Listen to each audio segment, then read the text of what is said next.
hello, and welcome back to Pretty Smart Business. I am your host, Sheena White, and today we have a special guest.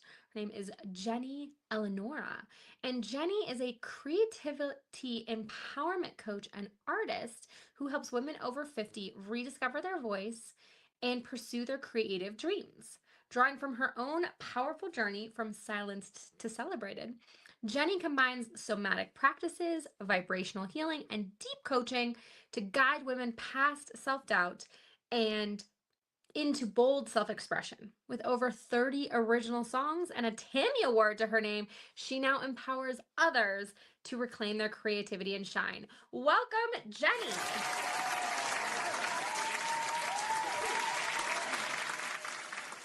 Okay, so first, what is a Tammy Award? Tammy Award. It's a Vermont public newspaper publication award. Cool. Okay. Yeah. So do you live in Vermont? Yes, I do. The best ice cream comes from Vermont. Yes, it does. Okay, so this is totally off topic, but I'm going to tell it anyways. I used to live in Saratoga Springs, New York, which is not that far from you, because No. Vermont is small, so no matter where you are, it's really not that far. And I was the manager of the Ben and Jerry's there. Oh, cool. So yeah. What era? What era? Just curious. Oh gosh, this was like 20 years ago. I was like 20, so legit, it was 20 years ago. I'm 40 now. Oh goodness, yeah. I was 20 and 21 and 22. So that whole like 2005 to 7 range. So 18 to 20 years ago. It was a minute. It was a minute ago that I scooped that ice cream. Yeah. Okay. And then, so behind you, is that a miniature dollhouse?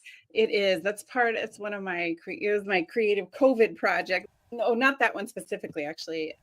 This one over here was my creative COVID project, and it's still going. That's what I call a slow burn project. I love it so much. That gives me like amazing memories of childhood because my grandmother was obsessed with miniatures and she had these amazing miniature doll houses and she would like actually lay bricks, like these little baby bricks Yep. for the chimneys and stuff. And she like made them so they had lights that worked. Yeah. And it was crazed, but it was amazing. So I'm like, oh my God, a miniature dollhouse. Sorry, I was like geeking out before we got to the show. What was behind you? Okay. So let's get to it. So wait, fueling your life with creativity. What does that mean? What are you talking about? That's what we do. I think of it as creativity gives you time. We're Okay. all worried about running out of time. We're Mm-hmm. all worried about not having enough time. We're always worried it's too late. Anything about time. Creativity gives it back to you.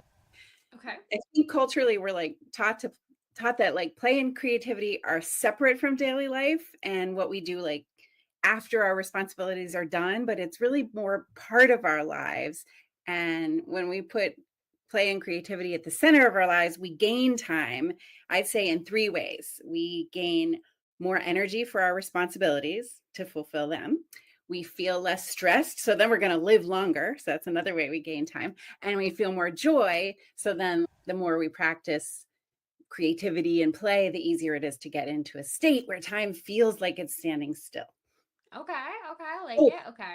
you mind if I say one more thing about Yeah. creativity before the rest of the interview? Yeah. It's real important.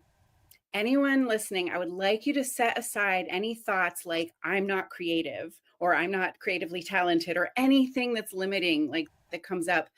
And please just allow your mind to expand into this truth that as humans, we're all creative.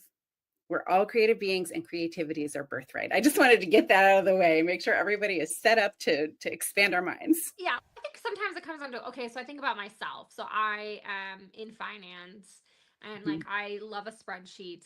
Yeah. And growing up, I was never arty. So Mhm. I remember, okay, I'm going to tell you a terrible story from my childhood that my mother is going to kill me for telling to the world, but I'm going to say it anyways. I think it was elementary school, it might have been middle school. Anyways, we made a turkey out of clay and I brought it home. And my brother was very arty. My mother are very art. They're very art people. My brother made amazing things out of clay. Okay, so I have to preface with that. Mhm. And I brought this home, and I gave it to my mom, and she was like, "Oh, it's so amazing." And then my brother came home, and he saw it. He's and they did not know I could hear them, and they were. And my brother was like, "What is this?" And my mom said, "I don't know." Yeah, and obviously, being a 40-year-old, that's still I feel it. I'm like, you didn't know Yeah. it was a turkey. I was Yeah. trying to make it fluffy looking. It was Yeah. so I was never arty. So I feel like that's maybe when people they don't feel arty, and so they're like, Yeah. "Oh, I'm not creative because I can't Right. do art." Yeah. So Yep. what would you say to those people? What would you say to me? I would say that I geek out on spreadsheets myself. I get creative with them. I love them. And it's we all just have our different creative landscapes is what I Hmm. is how I frame it. We all have different affinities for sort of materials or imagination or other types of play, and which play, by the way, I'm learning very much lately, factors a lot into creativity. And we just we just need to find our own creative landscape and our own creative preferences in order to engage with them, with those landscapes more deeply and then feel more creatively fulfilled. So, Okay. yeah. Um, so how can someone who feels stuck begin Mhm. to reconnect with their creative side? Yeah, yeah, that's a good question. Let me feel into that for a second. I think the first choice that we make is what I call permission, right? We tell ourselves we can do this, right? We decide, we intend that we are creative beings and we give ourselves permission mentally, right? We just make that choice. And then we take action. So even 5 minutes a day is enough to start with for that. You can pick any activity that you do throughout your day and just do it a little bit differently. That's creativity. It's fine. And even if you're gathering at first, like that resource from ChatGPT or something like that, even if you're like, hey, ChatGPT, how could I do this thing a little bit differently today? Or asking friends and family or something like that's still getting yourself, if you do the action in the end, it's getting yourself feeling into doing things differently. And Hmm. the last sort of component of that answer is that a lot of times there's shame underneath our choice Okay. to not be creative. And we do need to deal with that. That's a little bit of a deep dive, and that's my specialty. So the end of this, you'll get a call link with me to strategize on that, to book a call with me. And yes, but it is something that I believe that our culture has instilled in us is shame. And we do have the power. We have the power to let that go and to get past that and to choose our power with creativity. Yeah. Yeah. Shame, that's a big word. Sorry, I have a hair in my face and it's like getting right up my nose. I'm like, ah. And Brene Brown, I think she says it the Yep. best when she says that guilt is you did something bad and Mhm. shame is you are Are, bad. yeah. Yeah. And I love Brene. She's yeah, amazing. yep. She's one of my favorites. Mhm. Do. Okay, so and I was thinking too when you were talking that if we change those different ways we're doing things, it can lead to because we have a lot more neuroplasticity than we like to think we do. So we can lead to enhanced neuroplasticity and all these really good things for your brain Mhm. if you just do things a little bit differently and don't just keep doing the thing every day. But we do. We just end up in habits, but that's okay. We can Yep, get out of them. we can. So, what are some examples of creative pathways that we can explore? Okay. Yeah, I use the phrase creative pathways for one of my programs. It's like my VIP day, my immersion. It's Hmm. a 4-hour deep dive that we do often when somebody first starts with me as a client to get things going. And as far as examples go, I'm going to say that half my clients come to me and have a real specific creative project, like a book or a Okay. business they want to start or something like that. And half come with a little more abstract idea, people who are starting to recognize that being more creative might help their lives feel more fulfilled. I say will help their lives feel more fulfilled, but they're just maybe just starting to realize it. They're remembering what it was like when they were young. And we felt more free to create and play before we got shamed and stifled in a lot of different ways. So either way, whether it's your specific creative project or whether it's a little more abstract and I just want to expand my life to a degree, Hmm. either way, stepping on a creative path, I say, is a very personal work. It's really deep and tender work. So I help people get to the heart of their creative soul to bring their subconscious longings to the surface through somatic work and through I'm getting trained in NLP, neuro linguistic programming now too, to help with that. And so then after that, we can see our creative pathways a lot more clearly. And then once we see those pathways, I also help them stay focused on it, even when the Okay. culture or relationships around them might be less than supportive and getting past ourselves as our worst enemy too sometimes. Yeah, We're thanks. never our worst enemy. I don't know what you're talking about. Never. Okay, so I mean, so you talk about NLP. Do you ever use EFT or tapping or any of that fun stuff? For myself, I do. I'm not versed enough in it to use it with my clients yet. So yeah, that's I love that though for myself. And I would say I use sometimes so when I'm in a session with a client, sometimes I am into half logistical and half intuitive. So sometimes when I'm really in an intuitive flow or when the client needs that to be, I flow into activities that I would say might be EFT adjacent, where we might be patting certain parts of our bodies. And I'm a musician, so rhythm comes into play. And yeah. Yeah, I was reading 30 original songs. That's amazing. I am not musical like that, Mhm. but that's okay. You want to be? That's always my question. Do you want to be? No, you know what's funny is so I've been a dancer for a really long Mm. time. Like I did And you're ballet in musical. school and stuff like that. And Yeah. so when I hear music, Mhm. I have a little choreographer in my brain. So I have a little Mhm. dancer in my brain that is badass at Yeah. dancing and can do every single move. And she's so good. Mhm. And so when I hear music, I literally have a little dancer in my brain and I can watch. This is so weird. I don't actually hear the music. I'm watching my little dancer Yeah. dance, Yes, which that's sounds crazy, but beautiful. yeah. That's beautiful. I love I'm it. not as good of a dancer as the dancer in my brain, especially at 40. Uh, Either way. Yeah. So yeah, so I can't listen to music and focus on other things Me because neither. it's too like right here. Like it's too Yeah. in my zone. Yeah. Yeah. But I also like noise, so make that what you will. Mhm.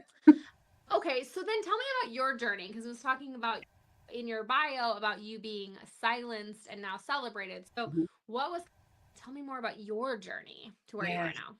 Yeah, that's a great question. I was very creative as a kid. I always had urges to do various creative things. I'm what my Mhm. friend Jen Lynn calls multi-passionate. And as happens very often to kids around the age when as we get older and to especially to female kids as we get to the age of 12 or so, anything that I might have any way that I might have wanted to express myself that was quote unquote weird was frowned upon.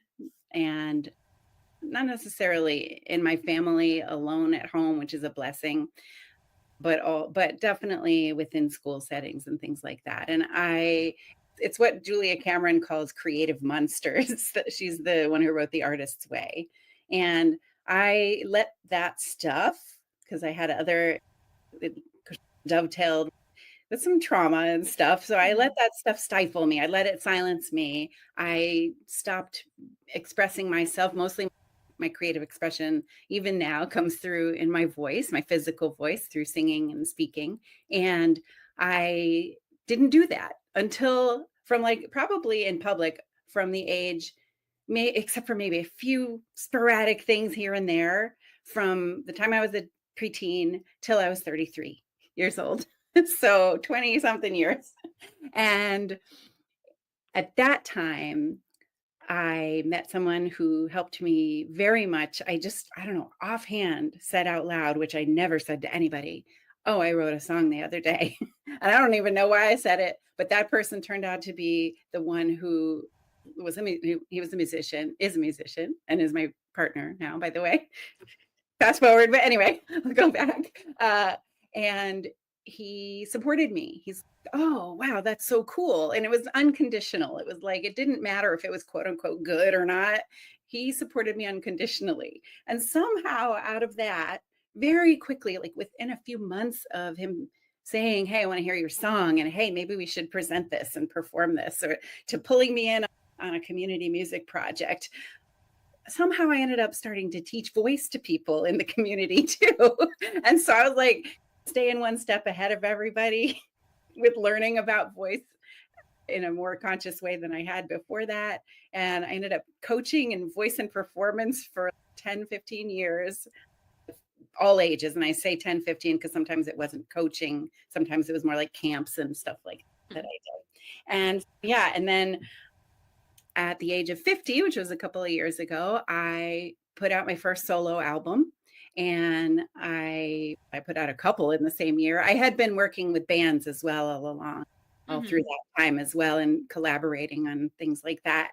And that was where the Tammy Award came through. That was a collaboration.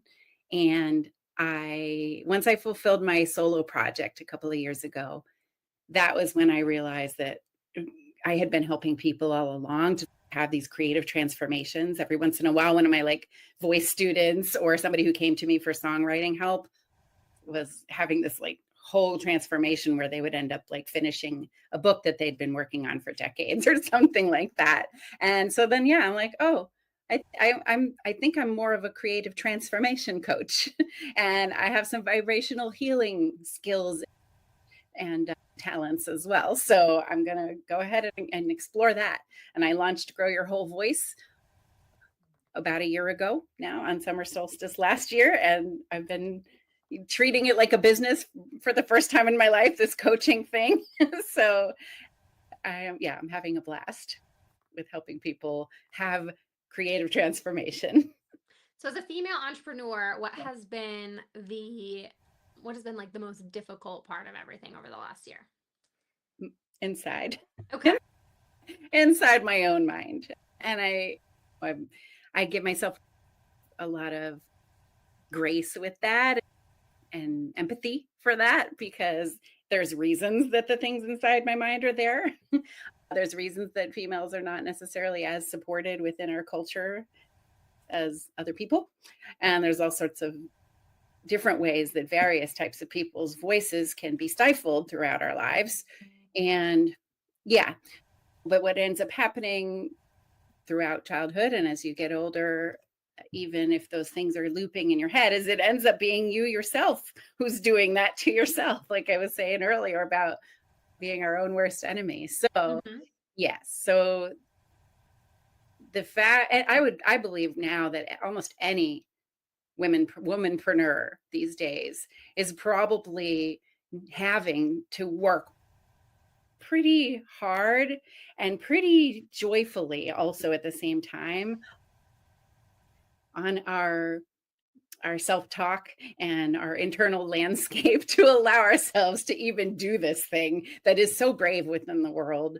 To yeah, I'm really actually very honored at this moment, at this I'm coming to be very honored to be part of this community of womenpreneurs that's exploding into the world right now, because it's got a lot of power, because we need to have a lot of power in order to even make it happen. And I'm thrilled with that.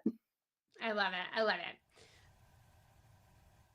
If you were talking to somebody and you convinced them to just take one creative step today, what One kind of creative. impact do you think it would have on them in the next year?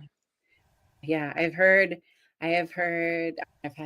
many stories from clients of which I saw the first step of. So that's a really awesome question. Basically, to sum it up, if you have a goal or a dream or some kind of mission that you want to fulfill, intentionally taking one creative step today to start some kind of daily creative practice, one little step, 5 minutes a day, something like that, it will Mm-hmm. help see your way to that goal more clearly. You will notice the opportunities that are in front of you more readily because you're your mind's expanding and your heart is expanding and your soul is expanding, you'll be able to think outside the box more, tap into your resources more effectively, and then you'll get to fulfilling that goal or dream or purpose, and you'll fulfill it even more powerfully and more aligned with your creative spirit, which is a part of all of us, than you would have if you hadn't done it through that creative lens. I love it. Okay, so how can our listeners or watchers get a hold of you? Yeah, I recommend that you book a free call with me. And we're going to put that, it's call.growyourwholevoice.com. That's going to be up at some point, is what I heard. So I have developed a few tools to quickly diagnose your creative needs with this and get you started with some strategies for your next steps towards feeling more joyful and alive through making a conscious creative choice for your life. So, so yeah, book a call with me. I love it. Thank you so much, Jenny, Thanks for so much. being with us today. It's been awesome. Maybe I'll probably still never try clay again, but think about some other creative things that I can do. Infinite Um, possibilities. right? Yeah, it doesn't have Yeah. to be clay. Awesome. Thank you so much for being with us. And thank you, Thanks, everyone, Shannon. for watching. This has been Pretty Smart Business, and we will catch you next time.